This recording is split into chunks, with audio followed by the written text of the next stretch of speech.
this is going to essentially establish why climate change and psychology come together, right? Why is it that people have started from the psychology field trying to understand climate change and how it impacts people? And from the environmental and climate field, we've been trying to understand how climate change is affecting us, our environmental and climate communities, how it's affecting the people that we work with, what's happening to the larger populations around us, right?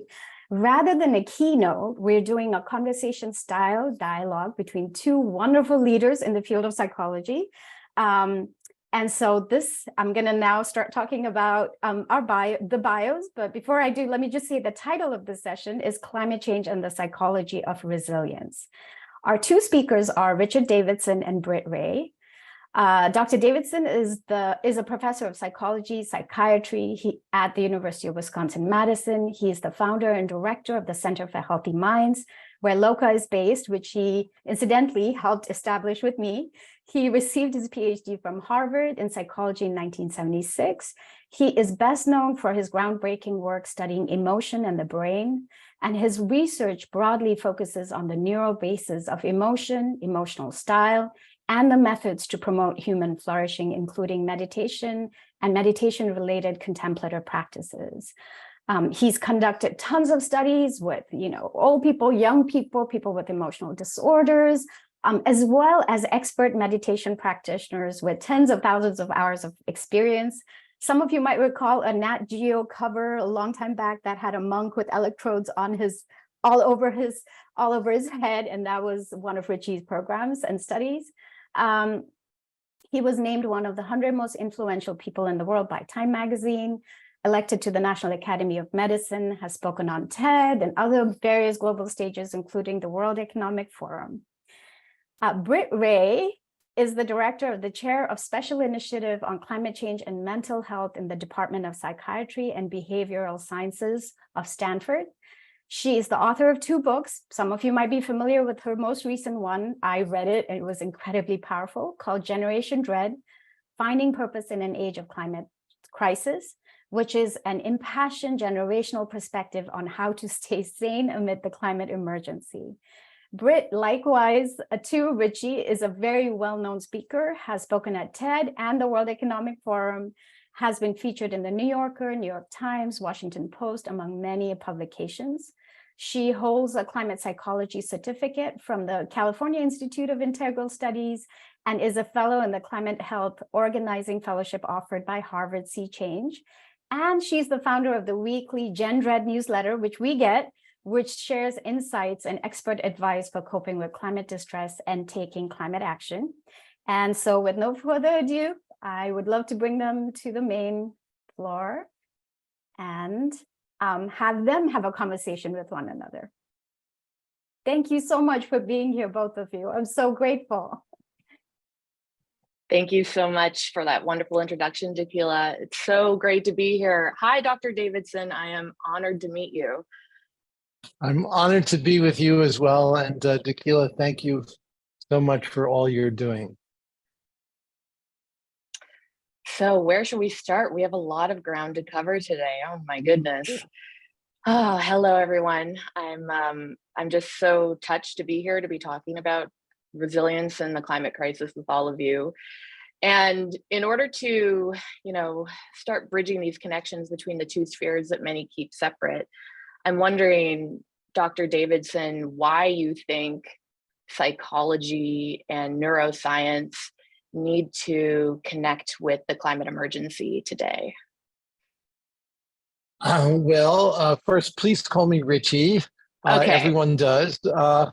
And it's really so good to be with you. And I really am a fan of your work. And I'm really happy to have this dialogue.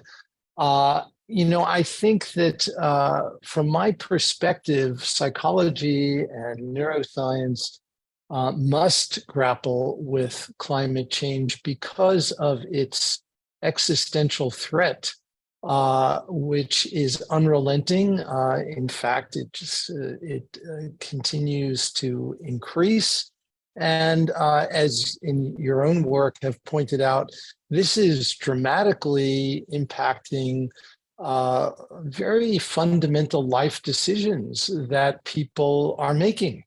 And for those of us that are considering parenthood or are already parents, or in my case, grandparents, we think about this a lot, and it really impacts our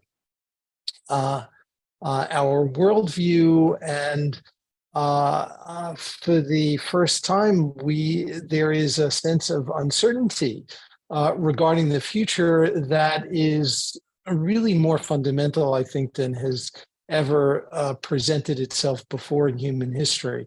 And so because of this, it really is essential that we grapple with this. In addition, I think that we also need to, a less well discussed feature of this is to consider the causes and conditions that have led to climate change.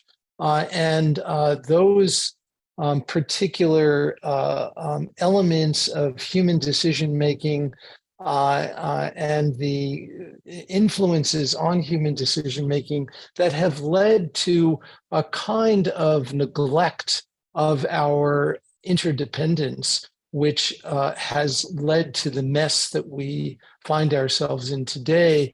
I think that, and it certainly is my aspiration, that a deep consideration of these issues can serve as a wake-up call for a kind of awakening that is so fundamentally needed and that hasn't yet occurred in our society today.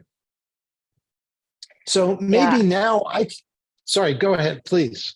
I was just going to say that I think you put that really beautifully. And what I find really remarkable about the climate crisis is that it is anthropogenic. We have been told this time and time again. It is based in human behavior as to why our life support systems are now breaking down. And yet, where have the behavioralists been? Where have the psychologists been all of this time at the highest levels of power for concocting decisions to get us on the right path, when instead we've been talking about gigatons and graphs and carbon taxes and technologies amid a backdrop of confusing industry concocted denial? And look at where that has gotten us, right? And the time for psychological insights and wisdom is absolutely now, to be able to help societies understand and identify ways in which unconscious defenses are tripping us up, why we keep trying to kick the can down the road rather than sit with the discomfort of this reality and allow it to move us to a shared structure of feeling around the climate emergency that gets us to address it at the emergency level that is needed. And yes, to make more sustainable decisions as a society, but also for more effective community organizing from a place of shared grievances, when we can acknowledge and talk about what you're losing and what I'm losing and what other people are losing and how that feels. And this cross-cutting distress, this destabilization, can be a very powerful platform upon which to form new bridges of solidarity and collective meaning making and ultimately action. And then, yeah, exactly. As you alluded to, the distress is so deep. The mental health impacts are so profound that, of course, we need neuroscience and psychiatry and psychology and many wisdom traditions beyond the biomedical model to help people build resilience for dealing with acute trauma from stressors like hurricanes and wildfires, and also the fact that climate change makes us sick. It affects air pollution and water availability and food, the integrity of the foods we can eat, and the threat of vector-borne diseases and more. And as we get physically sicker, our mental health tends to suffer. And then, of course, the nonstop barrage of bad news about the climate crisis stoking mental, emotional distress. And I think on a much deeper level, as you say, fundamentally reshaping how we live, how we show up, what our most intimate decisions in life are. We know that young people are making calculations about where to live, what kind of education to get, what jobs to go into to be prepared for a climate change future in which the dominant society is not yet preparing them, questions about whether and how to raise family. etc. So it's a really powerful moment, I think, to bring all these threads together, but importantly, to also really deeply center decolonial approaches that go beyond the biomedical model, that can act as antidotes to the colonial systems that enable the climate crisis, like capitalism and the commodification and extraction of nature and white supremacy, that make the harmful impacts of the climate crisis so unjustly felt in our communities around the world. Yeah, I think that's powerfully and beautifully said. And one of the points I think that is central to this RITA symposium is the critical importance of resilience. And why is resilience so important? And one of the considerations that we learn actually from neuroscience is that fear actually contracts awareness. And so it literally filters our world in such a way that we are attending primarily to the threats around us, and we fail to see other dimensions of our world. And this is something that, while it's perfectly understandable why this comes about, it doesn't contribute to solving the problems. And by cultivating resilience, we can develop strategies that serve as antidotes to this fear, and have a broader appreciation and really an experiential recognition of the deep kind of interdependence, which is how humans interact with our natural world. And taking this into account, I think, can help propel us to consider alternative ways of being that are more harmonious with nature and with our ecological context. Richie, that is so powerful. And there's, I think, so much hunger in our communities right now to understand how to deal with this age of anxiety, how to overcome or integrate and live more comfortably with fear, which is rational and appropriate about this world in tatters that we have been delivered and been creating. And so, you know, your focus on healthy minds and resilience and contemplative practices over the years, I'm sure you have a lot of ideas about how we can do that. So what from your body of work or your personal experience can help shed light on ways to broaden out from that tunnel vision that fear and anxiety otherwise collapses us into? What would you recommend for this moment of climate distress? Yeah, well, I think several things. And let me say before I consider any of the specifics that one of the aspirations for this work is that those who are really working on the front lines as activists so frequently experience burnout, and their energy is depleted often pretty quickly as they work on the front lines. And the kind of practices that we're considering, I think, have the potential of bringing a certain kind of vitality, which I think is necessary for activist social change agents. And so what can be done? And I think that one of the things that we often talk about these days are little micro supports that can be sprinkled through a person's daily life, the micro dosing of well-being, if you will. And here I'm not talking about pharmaceuticals or plant medicine, but really something that we can do with the basic nature of our own mind. And so, for example, one of the things that I often talk about is rituals around eating. We all humans need to eat to sustain themselves, and eating is a wonderful opportunity to appreciate our interdependence. If we spent even a few moments reflecting on all of the extraordinary web of interconnection that is required to bring food onto our plate, it would instantaneously remind us of how critical these interconnections are for our basic survival, and engender more respect for our environment. This is something that can be seamlessly incorporated into our everyday life. It can be paired with the periods during which we eat, spending a couple of moments before we eat doing this sort of thing.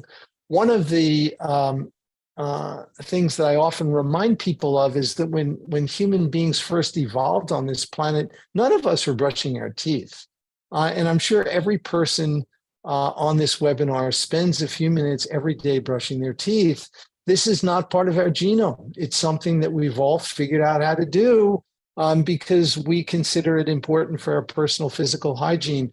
And what we're talking about is essential for our personal mental hygiene. And I think most of us would even consider our minds to be more important than our teeth. And yet we typically, most people don't spend intentional time nourishing their mind in the same way they do with their teeth. And so if the data actually show that if we spend even as few minutes a day as we spend brushing our teeth, nourishing our mind, we have the strong conviction that this world would be a different place. Thank you for that. So, Oh, go ahead. No, please continue. It made me think of one of my favorite pieces of advice that someone gave me years ago, which was for mental hygiene, you can think of creating a joy exercise regime that is equivalent to having 8 glasses of water a day, that you just have to get in. You give yourself the permission to safeguard a certain amount of time each day, especially when you're a frontline climate professional or an activist or someone working on social justice issues and are dealing with the natural psychological toll that comes with bearing witness to injustice and oppression, that you then indulge in joyful activities as a regular part, no matter what, rain or shine, to help create that resilience and robustness just in the day plan, much like brushing your teeth. And I wanted to know what you think is perhaps new paradigms, ethics, ways of working that the climate crisis is bringing into our practice of psychology. I'm not sure that it's necessarily that all of what I'm noticing is novel in as much as it is about reconnecting to older traditions and practices that can really support us now in the climate emergency. So as I love this quote from Hop Hopkins of the Sierra Club, who really outlines why everything needs to be rooted in an anti-racist practice to be able to serve the most climate vulnerable communities in a justice-oriented way, because he says we can't heal the climate crisis without overcoming white supremacy, because there can be no climate change without sacrifice zones, and there can be no sacrifice zones without disposable people, and there can be no disposable people without racism. And of course, there are all kinds of inequities in terms of how we can get care to people in the most deserving communities where often infrastructure is lacking, and we need to stretch beyond thinking about one-on-one clinical visits, although climate-aware therapy is a wonderful and perhaps the only novel intervention I see here, where there's a new blossoming of non-pathologizing clinicians who say that climate distress is an appropriate, rational response, even a healthy response to the state of climate affairs, and then can help people live more comfortably and integrate that so that they can actually gain insights from their distress about ways to show up more meaningfully in this time and be part of purposeful action. But I think it's important to mention that we need to work with religious leaders. We need to highlight spiritual practices. We need to focus on upholding and learning from Indigenous wisdom traditions in respectful ways. We need to validate drawing strength from our ancestors, especially when many people may feel cut off from their ancestors, and there's a reconnection to lineage and to nature that is part of this work. Of course, contemplative practices, mindfulness and meditation, and forest bathing.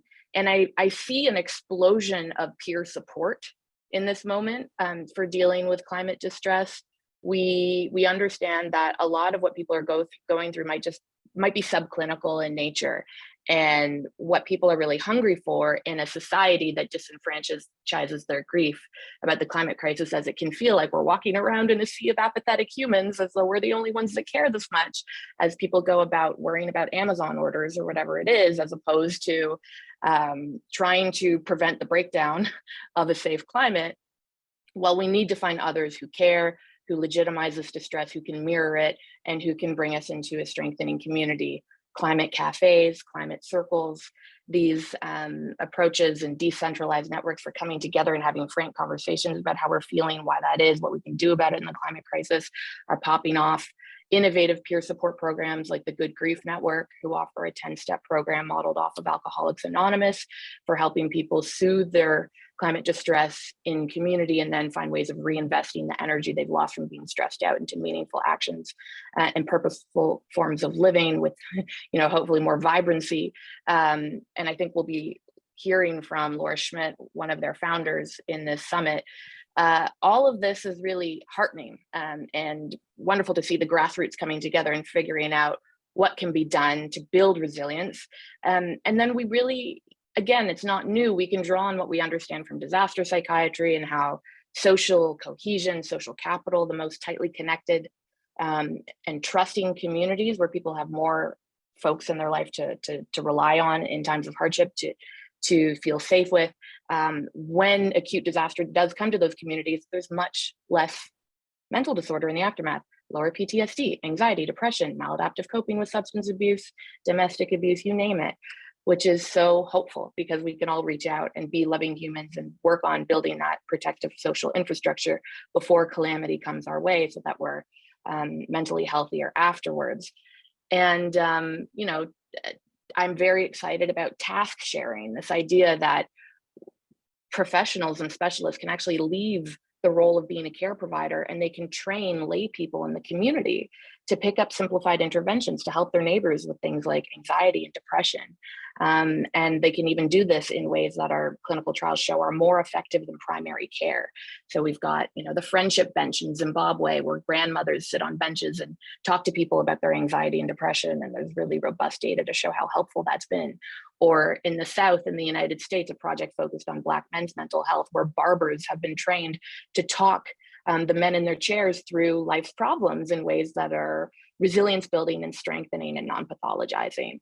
So all of those, I think, are glistening diamonds that we need to polish and spread and scale. And I'm wondering what you're most excited about in this moment about how these two fields connect.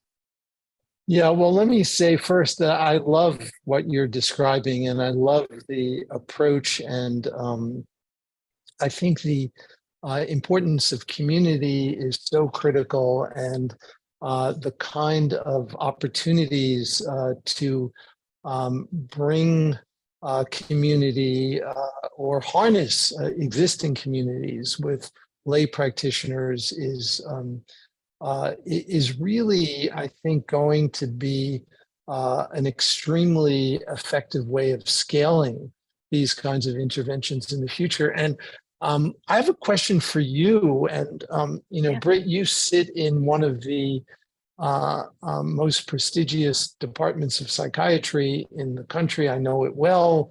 And I'm curious how your colleagues in psychiatry are responding to the kind of interventions that you're talking about, which are from a modern biological psychiatry kind of stance are extremely unorthodox, certainly not mainstream. And yet, as you indicate, and I know this as well, the data really do show that these methods are terrifically effective. And so I'm curious to just hear from you how that juxtaposition of these more traditional, indigenous in many cases, strategies have meshed with, the most modern biologically based methods that are being developed in your department? It's a great, astute question. And I'm very thankful to see zero pushback in the department from clinicians around these approaches so far. Mind you, we are a new initiative, only a few months out the gate. A lot of people don't even know about us yet, but those who do have been incredibly supportive. They understand the need. It feels obvious to them. Also, we have the lineage of disaster psychiatry, community psychiatry to draw on. So it's not all about breaking boundaries. There are some forms of convergence with things that they're already perhaps familiar with and supportive of. But what I am noticing is that clinicians, psychiatrists who have suicidal youth on their hands or things that are just so urgent, and they understand that this climate work is important, but my goodness, how am I going to go get involved in supporting peer approaches when I need to help save lives right now? And how can you incentivize within these academic structures very busy clinicians and researchers to become part of the movement, when what I'm noticing many of them ask for is, give me a handbook on how to deal with climate distress in the clinic. That would help me so I can do my individuated work. When what we are trying to promote is a community-minded prevention and healing paradigm that clinicians and specialists have a special role to play in supporting and ensuring that evidence-based practices are being brought into and overseeing lay work and that sort of a thing. So just like anything, it's about helping to manage those limitations on busy individuals who otherwise aren't celebrated by the academy to step out of their zone and do this kind of newer, maybe riskier work. But that's why we're trying to recruit interdisciplinary and transdisciplinary folks. I know we're in a psychiatry department. I'm not a psychiatrist. I think that speaks volumes to what our chair is thinking, which is thinking in new ways, thinking about bringing in non-traditional approaches, and why, to meet the moment, we need to really stretch our thinking across public health, across activism, across psychiatry, sociology, and so on and so forth. Yeah, that's great. One of the areas which I'd love to explore with you a little bit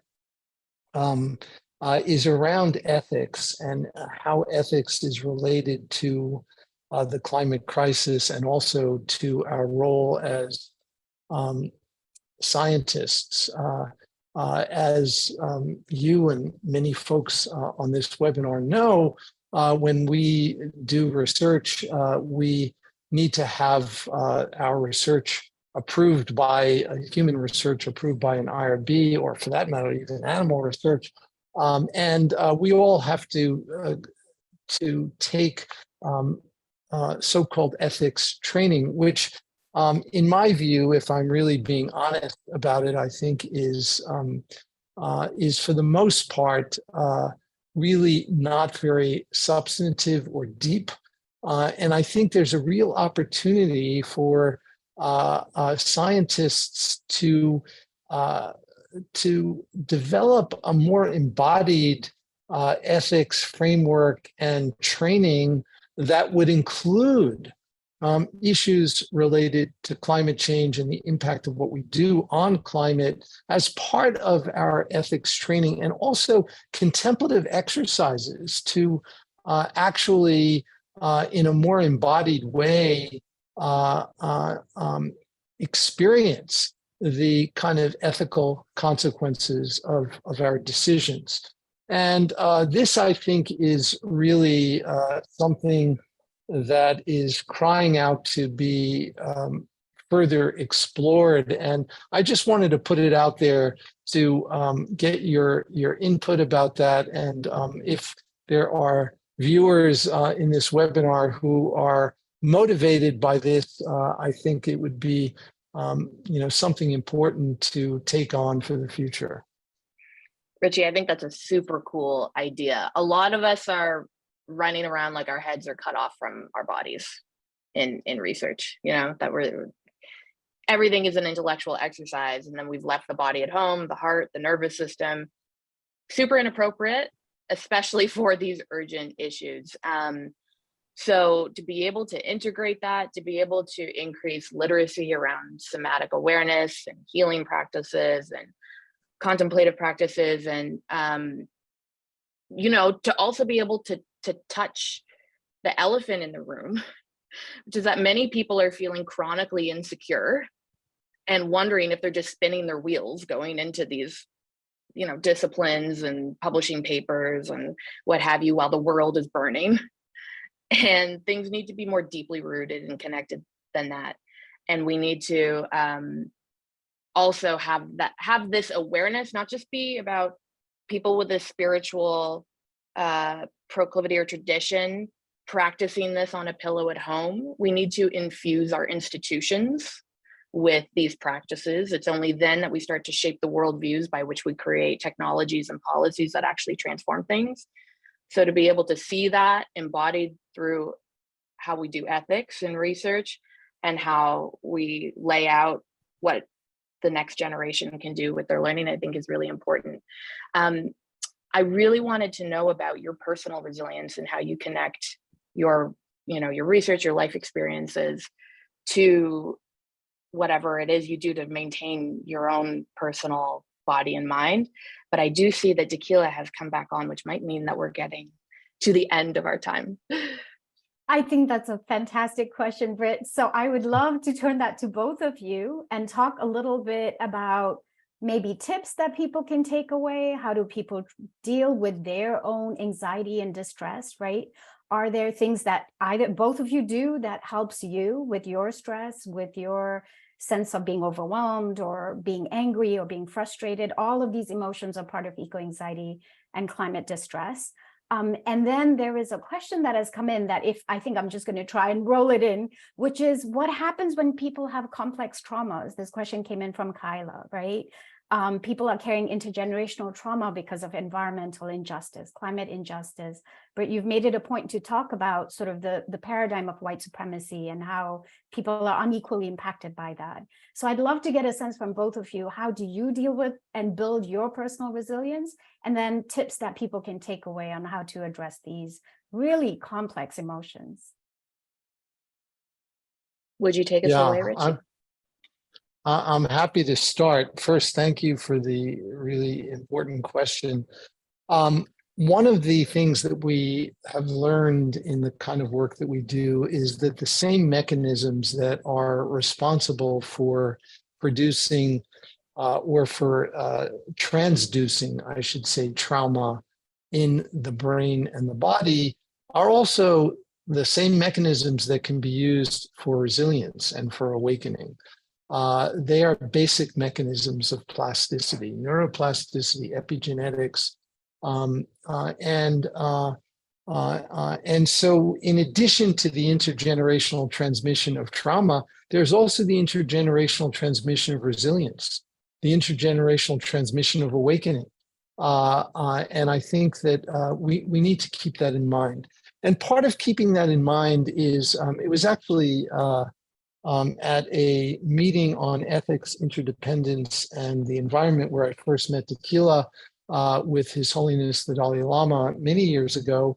And one of the speakers at this meeting, Elke Weber, who is a climate scientist of a sort, a psychologist, but really doing important work on ecological decision-making.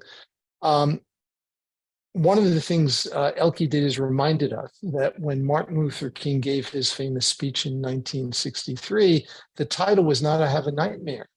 having a dream about a different way of being is really part of the solution.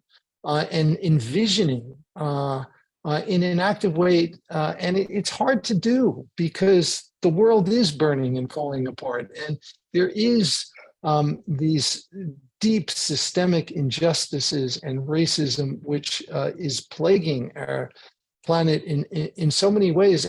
But it was hard for Martin Luther King to have that dream too. But having that dream of a different way of being, I think, is really essential. And so I think that we can celebrate small wins and highlight them in our awareness, ways of relating in a more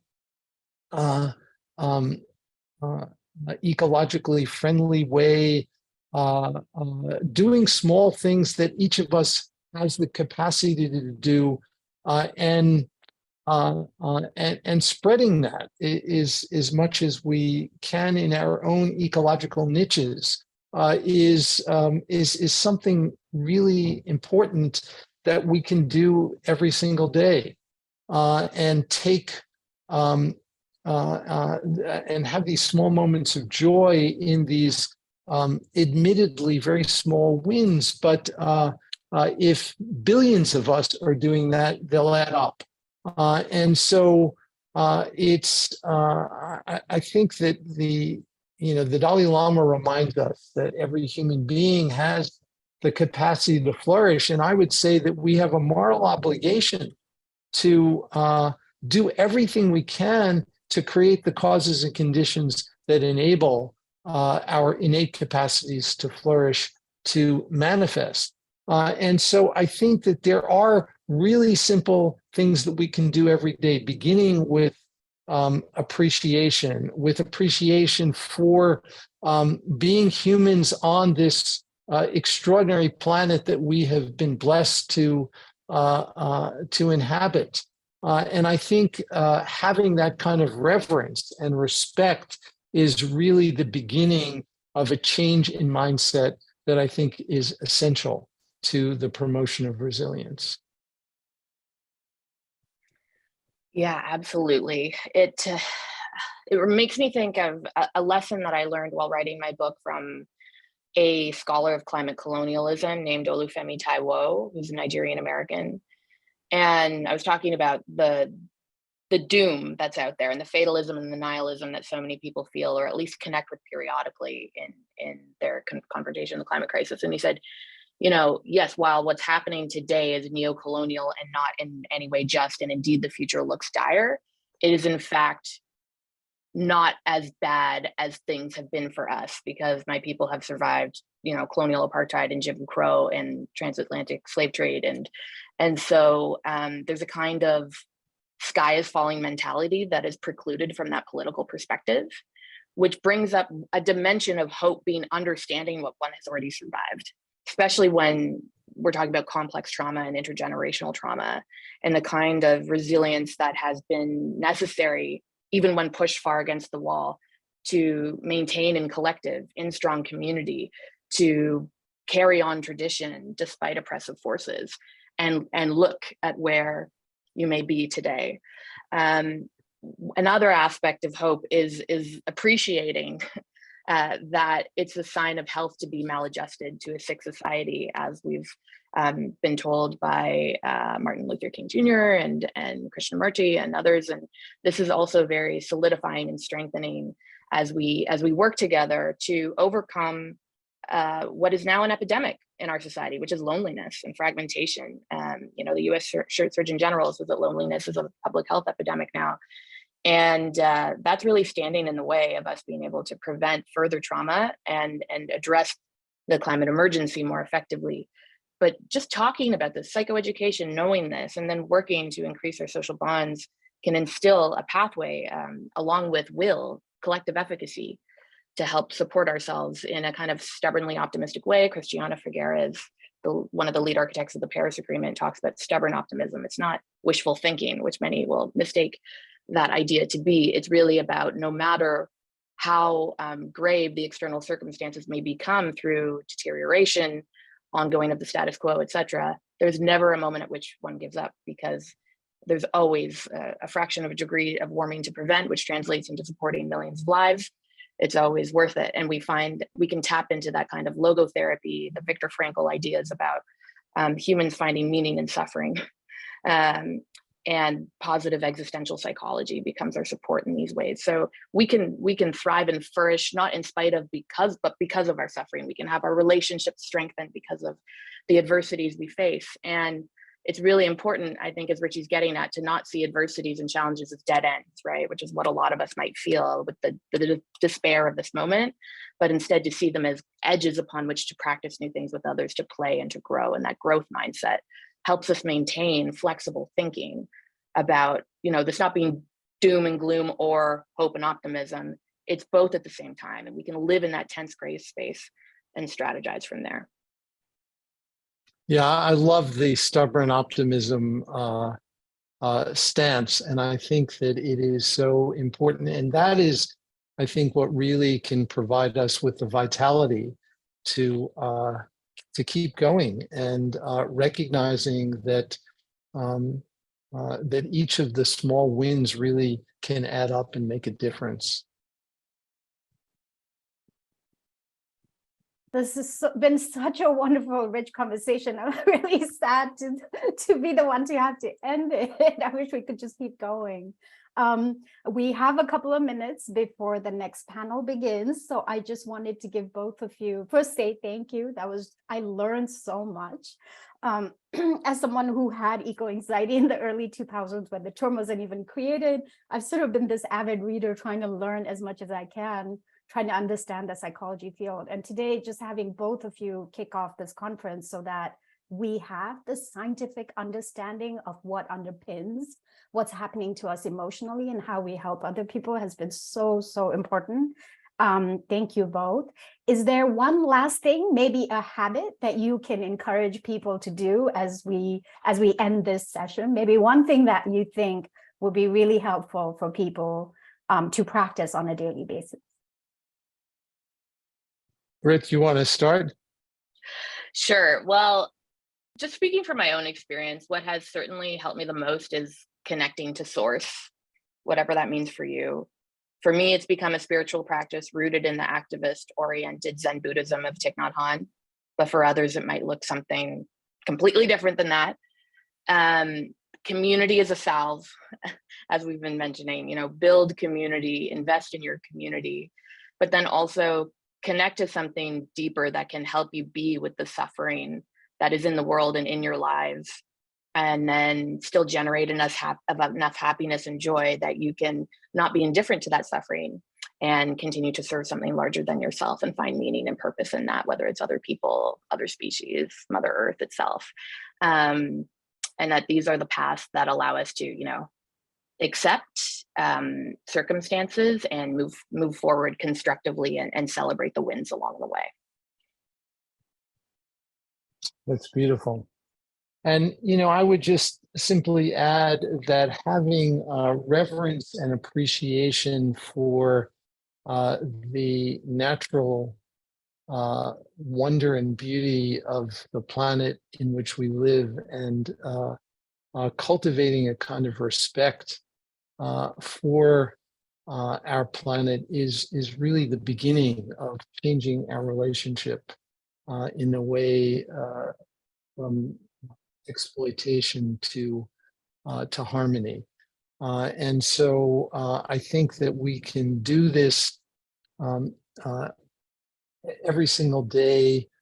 We can appreciate the fact that we're breathing, that we're living, that we're depending on nature to survive. I think this is really at the core. And I just want to end by thanking Britt, you for all your amazing work. And I think it is so essential for us today. And Tequila, for everything that you do and how you do it.